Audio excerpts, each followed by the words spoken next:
दोंडाईचा येथील नंदुरबार चौफुलीवर राज्याचे पणन व राज्य शिष्टाचार मंत्री जयकुमार रावल हे मंत्री झाल्यानंतर शुक्रवारी पहिल्यांदाच आपल्या शिंदखेडा मतदारसंघातील दोंडाईच्यात आले।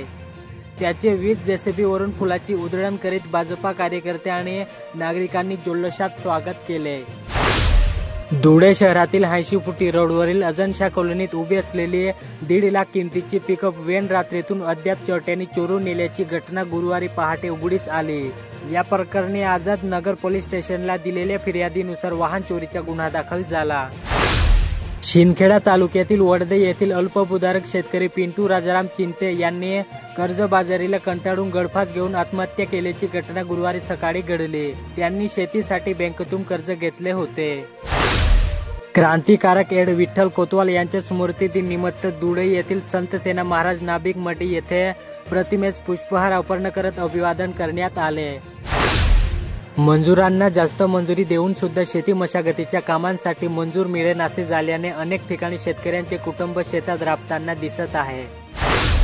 पिंपळनेर येथे धनेश्वरी मंडळ संचलित अध्यापक विद्यालय गंगापूर तालुका साखरी येथील 2006 ते 2008च्या बॅचच्या वर्गमित्रांचा स्नेह मेळावा नुकताच गंगापूर येथे पार पडला। धुळे तालुक्यातील कुसुंबासह मराणे चौगार शिवारात बिबट्याच्या दहशत निर्माण झाली असून या शेती शिवारात दिवसा बिबट्याचे दर्शन होत असल्याने शेतकऱ्यांसह शेतमजूर दस्तावले आहेत। बिबट्याचा बंदोबस्त करण्यासाठी वन विभागाने पिंजरा लावण्याची मागणी केली जात आहे। शिंदखेडा तालुक्यातील मालपूर येथील सैन्य दलातून सेवानिवृत्त झालेले सुभेदार विश्वास आत्माराव सोनवणे यांचे वर्गमित्रांनी खुल्या जीपमधून मिरवणूक काढत गावात स्वागत केले। राजवाडे संशोधन मंडळात बोलताना प्राध्यापक प्रकाश पाठक, यावेळी उपस्थित जिल्हाधिकारी जितेंद्र पापडकर, मदनलाल मिश्रा, रवींद्र बेलपाठक, संजय मुंदडा आदी उपस्थित होते।